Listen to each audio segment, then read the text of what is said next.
नमस्ते, थर्ड आई में आपका स्वागत है। आज थोड़ी बात कर ली जाए नरेंद्र मोदी जी का ब्रह्मास्त्र हिंदू मुस्लिम 80-20 की लड़ाई और उस ब्रह्मास्त्र को रोकने के लिए राहुल गांधी का 90-10 की बात। मैं इस बात को इसलिए कह रहा हूं कि आज मैं थोड़ा आपको ये आपको समझाने की कोशिश करूंगा कि मोदी जी किस दिशा में देश को ले जाते हैं और राहुल गांधी क्या ऑल्टरनेटिव दे रहे हैं। देखिए, मोदी जी वही काम कर रहे हैं, पिछले 10 साल से वो काम कर रहे हैं जो उनको आता है। रोज का भाषण देख लीजिए, रोज का भाषण, वो केवल झगड़ा लगाने का काम करते हैं। अब कल उन्होंने एक नया झगड़ा लगाने का काम शुरू किया कि कांग्रेस सरकार ने दलितों का आरक्षण लेके मुसलमानों को दे दिया। हालांकि उसका एक लंबा रिबटल है, मैं उस पर नहीं जाऊंगा। वो आंध्र प्रदेश का रेफरेंस करते हैं, किस तरह से एक तो झूठ बोलने में कोई पलक झपकती भी नहीं है। ऐसा माना जाता है कि जब वो लाइट डिटेक्टर के सामने जब जाए आदमी तो आदमी का हार्ट बीट या पल्स घटती बढ़ती है, लेकिन उसमें कुछ इस तरह के जाबाज होते हैं जो इस पर कंट्रोल कर लेते हैं। वो झूठ भी उसी सपाट ढंग से बोलते हैं कि उनका कोई फर्क नहीं पड़ता है। अगर वहाँ पे कराया जाए तो बीजेपी के कई नेता इसमें बिल्कुल मतलब महारत हासिल किए हुए हैं। हो क्या रहा है कि मोदी जी बार बार 80-20 करना चाहते हैं। वो कहीं से घूम फिर के हिंदू मुस्लिम हिंदू मुस्लिम हिंदू मुस्लिम, क्योंकि उनको लगता है कि यही उनके नैया पार लगाएगा। कोई रेफरेंस नहीं भी है तब भी हिंदू मुस्लिम। कई बार लगता ही है कि क्या ये मुसलमानों के खैरखां हैं, उनके बड़े, ये नहीं है। एड्रेस हरदम मुसलमानों को चाहे अच्छा बोलें चाहे बुरा बोलें, हिंदू वोट को कंसोलिडेट करना, बैकलैश करना और हिंदुओं को डरा के उनके अंदर एक डर का माहौल पैदा करके या नफरत का माहौल पैदा करके वोट लेने का काम है। इसके सामने राहुल गांधी क्या कर रहे हैं, वो एक धीरे धीरे उनकी क्लैरिटी खूब हो गई है। उनके जो भाषण अगर आप अब देखना शुरू करिए तो वो आपका विजन बिल्कुल क्लियर हो जाता है कि क्या करना चाह रहे हैं। राहुल गांधी का आज फिर एक भाषण है, दिल्ली में किसी एक सामाजिक न्याय वाले कहीं सम्मेलन में बोल रहे थे। वो बात 90-10 की कर रहे हैं। वो क्या कह रहे हैं, राहुल गांधी कह रहे हैं कि सर्वेक्षण होना जरूरी है। वो कह रहे हैं वो सर्वेक्षण जातिगत आधार पर होगा, आर्थिक आधार पर होगा, सामाजिक आधार पर होगा, लेकिन और इसको वो जस्टिफाई, वो कहना ये चाह रहे हैं कि भाई अभी हम तो कहीं ये नहीं कह रहे हैं कि जब सर्वेक्षण हो जाएगा तो ये काम करें। भाई हम तो एक्सरे निकालने की बात कर रहे हैं। क्या दवाई दी जाएगी, कौन सी दवाई होगी, कैसे होगी, इसकी बात ही नहीं हो रही है। कम से कम मरीज की हालत तो जान लीजिए कि वो जो जब वो बार बार कहते हैं 90% लोगों के साथ क्या हो रहा है, चाहे वो जुडिशरी हो, चाहे वो एग्जीक्यूटिव हो, चाहे वो नौकरी हो, चाहे वो मीडिया हो, वो उसकी बात कर। और कह रहे हैं कि अभी तो मैं दवा की बात ही नहीं कर रहा हूँ, पहले उसको वो एक्सरे बोल रहे हैं। पहले एक्सरे तो सामने आए। इनके सामने क्या है, मोदी जी हिंदू मुस्लिम हिंदू मुस्लिम हिंदू मुस्लिम हिंदू मुस्लिम, सिर्फ हिंदू मुस्लिम करते रहो, हिंदू मुस्लिम करते रहो, कि मुसलमानों को हिंदुओं का की मंगलसूत्र छीन के मुसलमानों में बांट दिया जाएगा, हिंदुओं की प्रॉपर्टी छीन के मुसलमानों में बांट दी जाएगी। यही सब बात कर रहे हैं ना।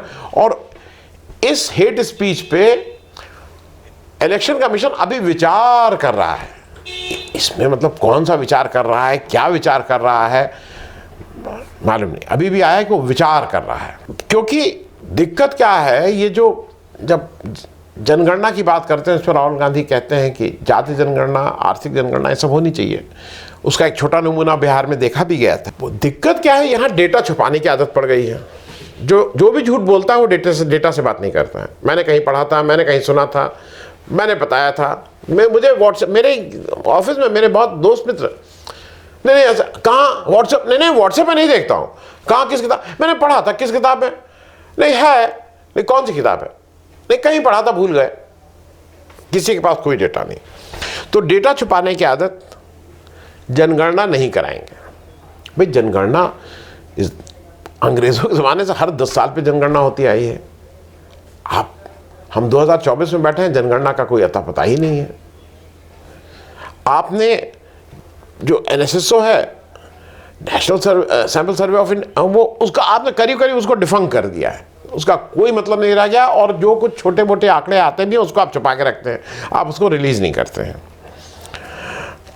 भाई देखिए, ऐसा है ना कि जो राहुल गांधी कह रहे हैं एक्सरे या जो डेटा की अहमियत है वो थोड़ा समझना पड़ेगा। आप अपनी कार है, स्कूटर है, मोटरसाइकिल है, आपको जब सुबह या कहीं आपको जाना हो तो आप ये पूछा जाता है भाई कहाँ जाना है, तो साहब मुझे जाना है दिल्ली। तो दिल्ली जाना है, दिल्ली 500 किलोमीटर है, दिल्ली जाने में इतना पेट्रोल लगेगा, इतने पेट्रोल के लिए इतना पैसा चाहिए, रास्ते में टोल भी लगे। आप कुछ एक प्लानिंग करते हैं ना, नहीं हमें कहाँ जाना है, हमें बहुत आगे जाना है, कहाँ जाना है, नहीं हमें बहुत आगे जाना है, हमें आपको बहुत तेज़ पहुँचाना। कहाँ जाना है, कैसे जाना है, ये सब नहीं बताया। आपको बहुत तेज़ पहुँचाना है, आपको बहुत सुख देना है, कुछ पता ही नहीं भाई। अगर आप एक डेस्टिनेशन, एक ऑब्जेक्टिव कुछ बोलेंगे तभी तो उस पर आदमी प्लान करेगा कि इसको। मोदी जी ये सब कुछ नहीं करना चाहते हैं, कोई आंकड़ा नहीं, कोई सर्वे नहीं, सिर्फ मोदी जी के मन की बात। मोदी जी ने कह दिया तो ताली बजाओ, थाली बजाओ, मोदी जी ने नहीं कहा तो नहीं। और फिर उसकी पहले वो बोल देंगे, फिर उसकी लॉजिक ढूंढी जाएगी। थाली की भी लॉजिक हमारे देश में बहुत लोगों ने कहा था कि कहाँ नासा की ये कोई रिपोर्ट है कि टन टन टन टन बजाने से कोरोना वायरस भाग जाएगा। बहुत हमारे आपके अगल बगल इस तरह के बहुत लोग थे। अब दिक्कत क्या है, मोदी जी ने देश की बहुत सी संस्थाएं बेची। ऐसा कहा जाता है भाई, सभी को लगता है कि अडानी जी को जिस तरह से फेवर किया गया वो सब एक अलग बात है। कोई सरकार आएगी नेशनलाइज कर लेगी अडानी से बोले, लेकिन एक बात ऐसी है जिसको मुझे ऐसा लगता है कि जो मोदी जी ने, जो सरकार की विश्वसनीयता होती है उसके साथ जो मोदी जी ने किया है वो जल्दी अब लोग विश्वास नहीं मानेंगे।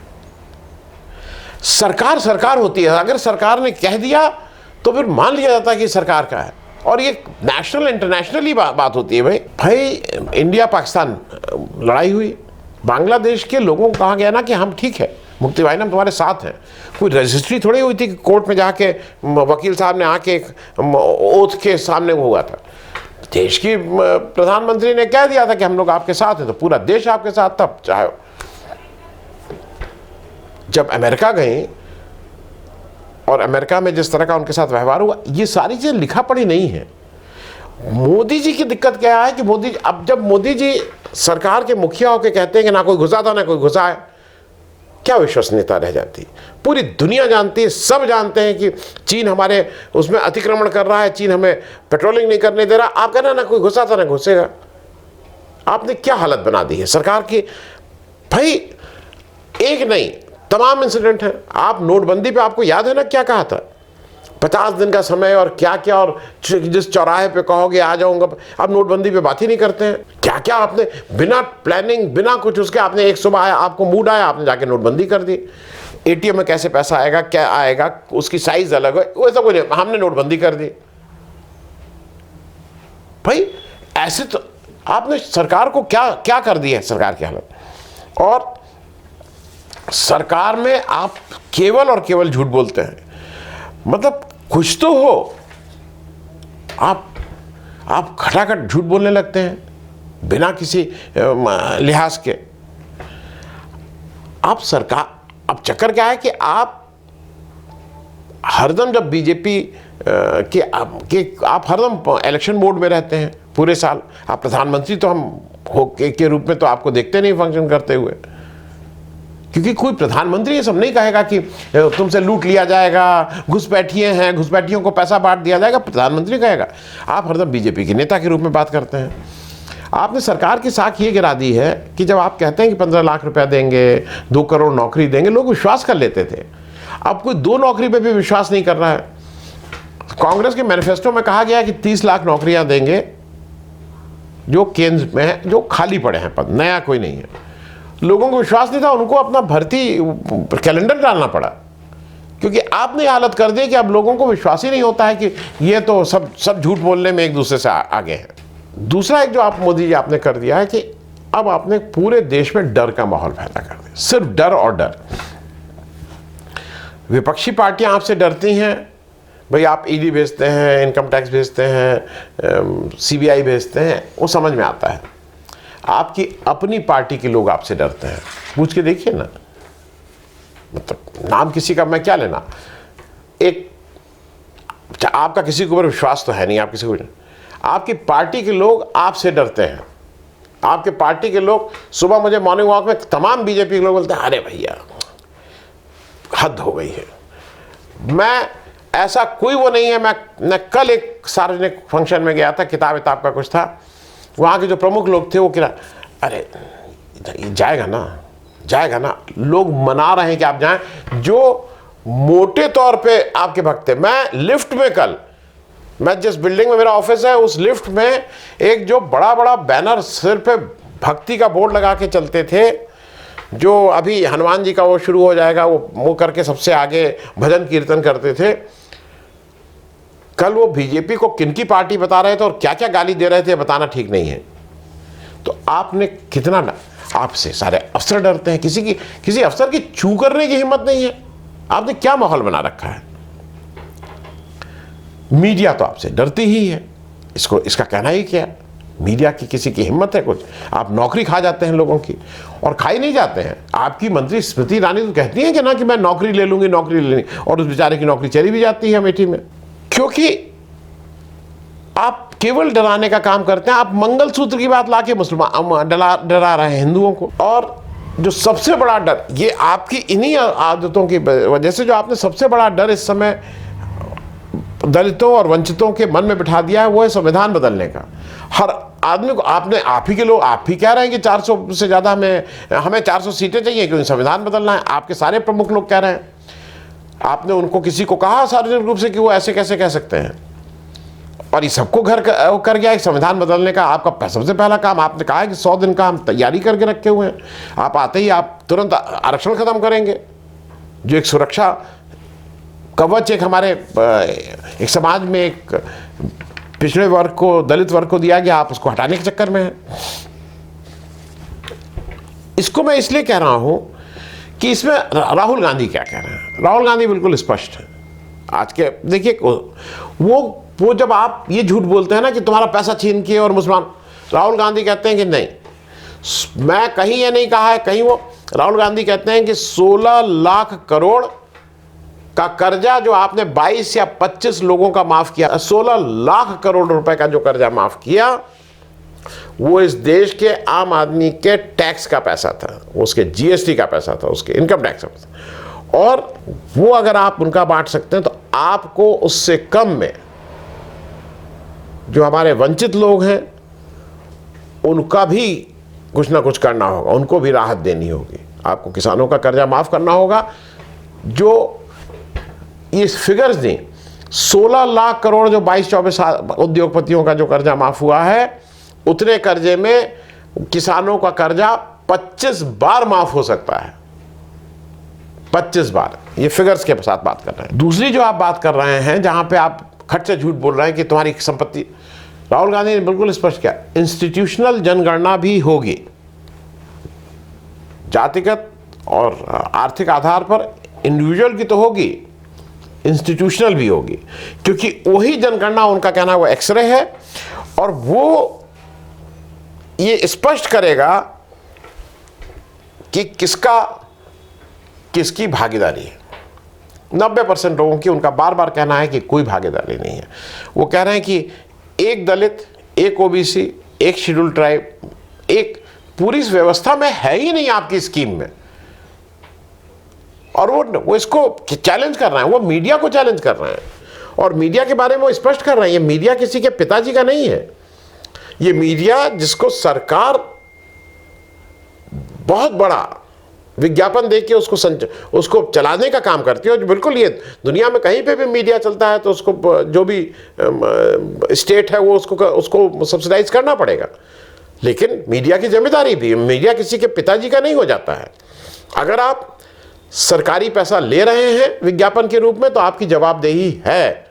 आप क्यों नहीं आरटीआई के उसमें आएंगे? आपको क्यों नहीं पता लगना चाहिए कि आपको कितना पैसा मिला? आप ऐसे थोड़ी कह देंगे कि मैं तो उनका हूं।